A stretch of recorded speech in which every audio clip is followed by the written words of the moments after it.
펀집 같은 경우는 이제 올라가는 이제 그로스가 초기 자본에 비해서 조금 높다라고 할 수 있으니까 많다 보니까 캐시플로에 조금 더 도움이 되겠죠. 2, 3년 안에 포기하고 파는 경우가 있잖아요. 그런 사람들한테는 오히려 헌집이 쥐약일 수가 있겠죠. 새 집 지을 때 걱정하시는 부분들이 있잖아요. 네. 이게 새 집은 내가 그냥 정말 이미지만으로 상상을 해서 이렇게 지어질 거다라고 생각을 해야 되는데 네. 그게 아닐까 봐 너무 걱정이 되는 거예요. 네. 그런 부분을 어떻게 해소할 수 있는 방법이 있을까요?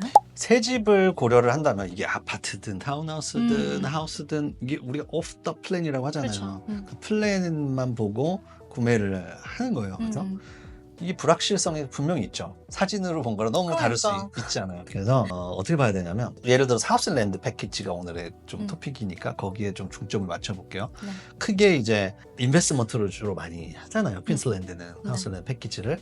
그러면 그냥 브로셔만 보고 하시는 분들은 좀 위험하다고 저는 말씀을 드릴 수밖에 없어요. 그 렌더링 이미지랑 이제 다 지어졌을 때 그 이미지랑은 사실 많이 차이가 나죠? 많이 차이가 나죠. 어쩔 수 없어요. 어쩔 수 없고. 근데 이거를 어떻게 해소를 시키냐. 이게 조금 이제 이걸 다 하나하나 다 따지다 보면 결국엔 초이스가 많이 없어져요. 제한돼요. 왜냐하면 이게 뭐 디스플레이 하우스를 막 샤방샤방 이렇게 해놓고 하는 데도 있겠지만 거기 집값을 물어보면 내가 살려고 하는 버젯의 2~3배 가요. 그쵸, 맞아요. 너무 말이 안 되잖아요. 그렇죠? 그럼 그것도 이제 아니야.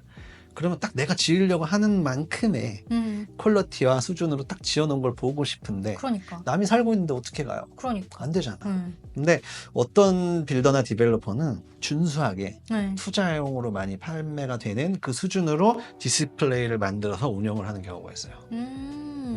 여기도 뭐 마찬가지죠. 그렇죠. 그거 치고는 좀 너무 좋은데 그래서 그런 거를 우리는 최대한 저희 같은 경우는 보여드리려고 하죠. 데리고 와가지고 이 정도가 이제 우리가 기대할 수 있는 정도의 퀄리티다. 그러면 이제 그걸로 끝이냐? 아니죠. 그거 보면 뭐해? 내 건 다르게 개판으로 질 수도 있잖아요. 그렇죠. 그런 일이 발생을 많이 해요.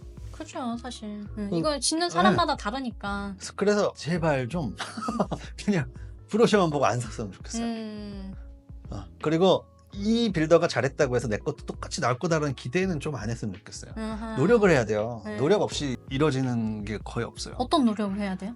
봐봐요. 예를 들어서 A라는 탑 빌더가 있다고 쳐요. 그러면 여기서 막 이런 콘크리트 치고 프레임 쌓고 뭐 나무 작업하고 페인트하는 사람이 그 빌더에서 키운 트레이디예요? 아니죠. 아니잖아요. 그냥 여러 트레이디들이 여러 빌더랑 일을 해요. 그 중에 하는 거예요. 그 누구 걸리냐에 따라서도 달라질 수 있는 위험 요소가 분명히 있겠죠. 그렇죠? 그리고 이 막 싸그리 다 이렇게 제너럴라이즈 할 수는 없지만 대부분 현장에서 보면은 투자자가 그냥 해외 구매자거나 타주에 있거나 그러니까 너무 멀리 있어서 여기로 와볼 일이 없는 것 같으면 조금 소홀하게 빨리빨리 진행을 하려고 하는 경향이 있더라고요. 그래서 이런 거를 방지를 하려면 현지에 누가 있는 게 좋아요.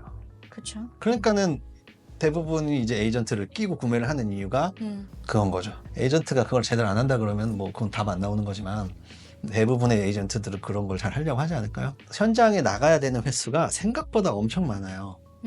실제로 진행을 하다 보면 한 집에 막 한 30~40번 가는 거는 뭐 일도 아닌 경우도 있어요. 심지어 비교적 어떤 거는 뭐 5번만 인스펙션해도 끝나는 경우도 있겠고 케이스 바이 케이스예요. 팁을 하나를 굳이 딱 드리자면 빌더들은 항상 물어봐요. 이거 공사가 진행될 때 인디펜던트 인스펙터를 고용을 할 거냐 아니면 우리 빌더 자체 내에 퀄리티 컨트롤 그 인스펙션에 그냥 만족해 할 거냐라는 질문을 해요. 그럼 인디펜던트 인스펙션을 고용하는 건 추가 비용이 든 수 고객이 자기 호주머니에서 내는 건데 이게 또 싸지는 않아요. 왜냐면 인스펙션을 한 번 할 건 아니잖아요. 스테이지별로? 뭐 7스테이지까지 하는 경우도 있어요. 프리슬랩 인스펙션까지 하는 경우도 있어요. 땅을 인스펙션 한다 이거예요. 시멘트 깔기 전에. 그렇군요. 그러니까 못 믿겠다 진짜 막 이런 분들은 초반부터 고용을 하죠. 근데 이게 싼 돈이 아니다 보니까 몇천 불 들다 보니까 우리 같은 입장에서는 막 이렇게 강요하기도 그렇고 본인이 괜찮다는데 막 우리가 막 강요할 수도 없는 거잖아요. 그렇다고 이거를 너무 그냥 방치해버리면 손해볼 수도 있으니까. 그래서 뭐 우리가 인스펙션 하는 거 한계가 있잖아요. 우리가 전문가도 아니고. 반면에 이 전문가들은 리포트를 쓰니까 이게 공신력이 있어요. 고쳐 하면 고쳐야 돼요. 근데 또 이것 때문에 지연되는 경우도 있겠죠, 당연히. 네. 딴지를 많이 걸어서 자꾸 지연이 되면 네. 이자는 계속 늘어날 거고. 그렇죠. 그러니까 이거 선택을 되게 잘해야 되는 예민한 부분이에요. 하지만 방법은 있다. 그런 까다로운 사람이 개입이 되면 네. 아무래도 음. 빌더는 긴장하죠. 조금 긴장을 음. 한다라는 거죠. 알겠습니다. 네. 우리가 이제 새집 짓는 과정들에 대해서 쭉 얘기를 하다 보니까 네. 너무 오래 걸리고 번거롭고 하는 경우들이 있을 것 같아요. 네. 근데 모든 케이스가 그렇진 않을 것 같거든요. 그렇진 않아요. 네. 네네. 네. 이 혼자 그러니까 자기가 거주할 목적으로 한 땀 한 땀 짚는 거에 대해서는 어느 정도 이제 설명을 해드렸잖아요. 네. 그러면 이거를 빨리 스피드업 해가지고 그런 쓸데없다고 하기보다는 그런 불필요한 과정들을 조금 간소화시킬 수 있는 방법은 없을까라고 해서 네. 고안해낸 게 네. 투자자들을 위한 하우스랜드 패키지예요. 원래는 아이디어 자체가. 근데 그것조차도 늦어지는 경우가 있는데 이그샘플을 드리자면 디벨로퍼, 땅을 분양하는 주체와 그 다음에 건축을 시공하는 주체가 전혀 다른 주체일 경우에 그게 거의 대부분이죠. 그렇죠. 그럴 경우에 많이 발생을 합니다. 네. 근데 이거는 빌더가 게을러서 그런 건 아닐 거예요. 빌더 입장에서 빨리 안 하고 싶을까요? 빨리 끝내고 싶겠죠. 근데 이제 늦어지는 이유는 그런 프로세스라는 거를 그냥 건너뛰고 갈 수가 없어요. 도면을 그리죠? 네. 그럼 도면을 그렸다고 바로 되는 게 아니라 이거를 BA를 받아야 돼요. 빌딩 어프로브를 받아야 되는데 이게 이제 내가 딱 봤더니 이 땅에 뭔가가 이슈가 많아요. 그럼 그거에 맞게끔 반영을 해서 다시 해야 되는데 그 과정이 오래 걸려요. 그리고 컬러 셀렉션 같은 걸 한다 그러잖아요, 이런 거. 네네. 근데 내가 고른 게 뭐 NCC에서 규정하는 뭐 6스타 에너지 레이팅에 준하지 못해. 그럼 뭐 지붕 색깔 바꿔야 돼요. 아니면은 뭐 창문 크기를 바꿔야 돼. 천정 높이를 다르게 하든가 뭐 이래야 돼요. 그러면 그거 다 반영을 한다고 해서 또 되는 게 아니에요. 이거 매터리얼 서플라이어가 다 다를 거 아니에요, 빌더가. 자기들이 만들진 않을 거 아니에요. 그러면 견적 받아야 되죠. 견적 검토하고 여기에다가 시공 마진을 또 붙여야 될 거 아니에요, 자기들이. 공짜라는 거 아니니까. 그렇죠. 그게 또 나가야 돼. 그럼 고객이 오케이를 해야 될 거 아니에요. 네. 오케이를 했어. 또 BA 다시 받아. 이게 프로세스가 엄청나게 길어질 수가 있어요. 그러니까. 그래서 이런 것들은 어느 상황에서도 발생할 수 있지만 발생하지 않는 경우가 있죠. 독특한 경우. 그게 이제 디벨로퍼랑 빌더가 같은 주체고 분양을 할 때 이미 여기에 최적화되어 있는 그런 플랜이라든지 이런 것들을 다 갖춰놓은 상황인 거죠.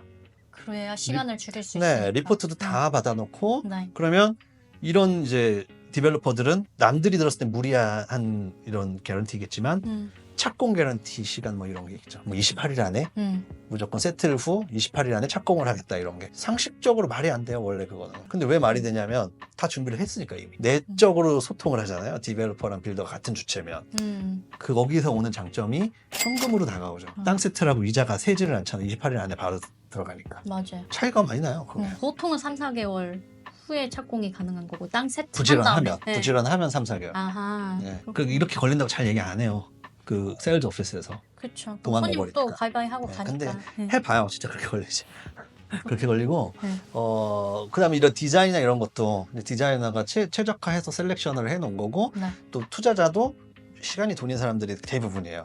그러면 이런 거에 막 스pen딩할 이유가 없어요. 왜냐면 이모셔널하게 어태치가 안 돼 있어요. 이런데 네. 빨리 진행하는 게 더 중요한 거예요. 그렇죠. 네, 그러다 보니까 그런 독특한 케이스의 조합, 디벨로퍼 빌더가 같은 그런 걸로 하게 되면은 정말 6, 7개월 안에 공정만 따지면 건축만 따지면 한 5, 6개월이면 끝나요, 실제로. 이제 어드미니스트레이티브한 이런 서류 작업 이런 것들 때문에 어프로블 작업 때문에 최대 8개월 뭐 이런 식으로 이제 두는 건데 굉장히 빠르죠, 그런 경우에는. 그러면 이제 모든 새집 짓는 게 사실 다 복잡한 건 아니고 다 어려운 건 아니지만 이제 이렇게 쉽게 시간을 절약할 수 있는 네. 이런 케이스도 있다라는 네. 거죠, 그렇죠? 네. 하지만 조심해야 될 거는 그렇게 이제 목적 자체가 맥도날드처럼 빠바바바박 해서 후려쳐서 그냥 팔고 나몰라 이렇게 하는 사악한 집단인지 그걸 알려면 어떻게 해야 돼요? 그들이 지금까지 읽어왔던 이스테이트들도 가보고 피드백도 들어보고 건물도 보고 그래야겠죠. 네. 그럼 바이어 입장에서 사실 새 집을 지을 땐 디벨로퍼랑 빌더에 대한 공부 해보는 게 중요하지 않을까라는 생각이 드네요. 맞습니다. 그래서 저희도 아직까지도 매번 공부를 하고 다시 한번 더 돌다리도 두드려보고 건너라고 하잖아요. 그렇죠. 네. 네. 항상 긴장을 놓지 않는 이유가 그것 때문에 입니다. 네. 알겠습니다. 오프 더 플랜 이제 계약할 때 장점이 있어요. 아파트를 예로 들면 아파트 같은 경우는 구매 금액의 5에서 10%를 이제 내고 계약을 한 뒤에 세틀이 될 때 이제 나머지 금액을 다 내다 보니까 건축 기간 동안에는 내가 리페이먼트를 하지 않아도 돼요. 그래서 세이빙을 할 수 있는 여유가 있고 네. 근데 반면에 하우스 앤 랜드 패키지 같은 경우는 똑같이 적은 금액으로 계약은 할 수 있지만 건축이 랜드가 세틀되는 시점부터 리페이먼트가 시작이 된단 그렇죠. 말이죠. 그래서 막상 생각을 해보니까 세이빙을 할 수 있는 게 아니고 리페이먼트를 바로 시작해야 된다는 그런 부담감이 있어요. 일단 땅이 세틀이 된다라는 기준이 있잖아요. 그러니까는 레지스트레이션, 땅 레지스트레이션이 좀 많이 남아 있는 경우에는 그러니까 일반 아파트 오프 더 플랜처럼 세이빙을 할 수 있는 여유가 있는 것까지는 맞아요. 그렇죠? 근데 이제 땅 세틀이 뭐 2, 3개월 후에 이제 바로 되는 경우가 많잖아요. 그럼 그때부터 이자가 나가는 거예요. 부담인 거지. 네. 공사 중에 계속 돈이 나가는 게 부담인 거죠. 이런 것 때문에 이제 머뭇거리는 이제 분들이 있는데 조심해야 되는 부분이다라고 생각을 해요.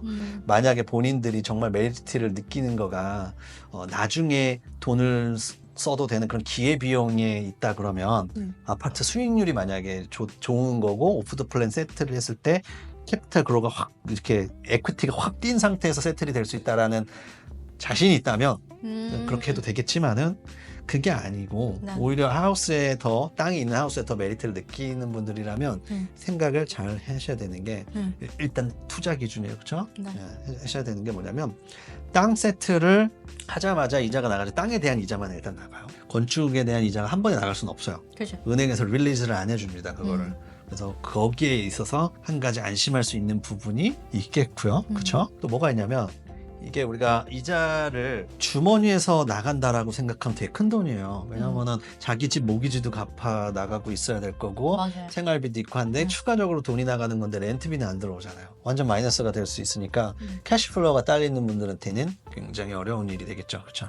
하지만 좀 더 이제 스마트하게 스트럭처를 갖춰서 이런 투자를 진행하시는 분들은 자기 집에서 발생한 에퀴티를 빼서 리파이낸스죠. 그렇게 해가지고 디파짓 새집 디파짓 20%를 해결한단 말이에요. 대부분이. 네. 근데 그 과정 속에서 에퀴티를 조금 더 빼실 수 있는 여유가 되는 분들은 코스트라는 걸 빼요. 그래서 버퍼를 넣어요. 네. 예를 들어서 20%가 20만 불만 필요하다 그러면 25만 불, 26만 불 막 이렇게 버퍼를 빼내는 경우가 있어요. 그렇게 되면 실제로 주머니에서 나가는 돈은 아닌 거예요. 론에서 나가는 거죠. 그렇게 하는 이유가 있죠. 그거 다 텍스 디덕터블이니까. 내 현금을 쓰는 거는 네. 조금 손해인 건 거예요. 그런 측면에서 봤을 때는. 그래서 대부분의 분들이 이렇게 스트럭처를 짤 때 주머니에서 당장 나가지 돈이 안 나가는 방법을 자꾸 생각을 많이 해요. 그리고 그게 제일 좋아요. 그렇죠. 나의 삶의 수준을 크게 망가뜨리지 않으면서 투자를 할 수 있기 때문에 그렇게 따지면 오프 더 플랜 아파트를 계약을 하고 기다리는 것과 별 다를 바가 없을 수 있겠죠. 그리고 아까도 말씀드렸듯이 그래도 이자는 계속 나가기 때문에 네. 이자가 새지 않는 그런 하우스 앤 랜드 패키지를 하는 게 중요하겠네요. 그렇죠. 예상된 타임프레임 안에 반드시 끝나는 게 되게 중요하겠네요. 그렇죠. 그러면 다시 아까 얘기했던 걸로 돌아오는 거예요. 땅 디벨로퍼랑 빌더랑 한 주체이다 보면 네. 그런 불필요한 것들이 다 빠져버리니까 분살이 빠져버리니까 정말 예상되어 있던 시간 안에 착착착착 진행이 되죠. 그렇네. 네, 그러면 돈도 안 새는 거겠죠. 그래서 모두에게 이제 부담이 갈 수 있는 상황은 아닐 수 있다라는 거죠. 맞아요. 네. 그래서 이것도 선택을 잘 해야 되는 문제인 거예요. 아무거나 내 컨트롤로 가능한 부분이 아니다. 따로 있다 그런 것들은. 네, 알겠습니다. 자, 오늘은 오랜만에 찾아뵌 뒷동산에서 하우스 앤 랜드 패키지의 오해와 진실을 크리스 팀장님께서 풀어주셨습니다. Q&A 아니었고요.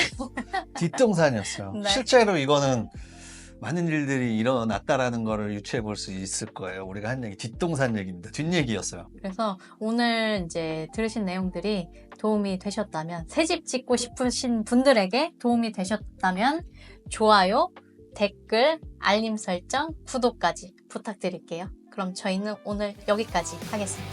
바이! 바이.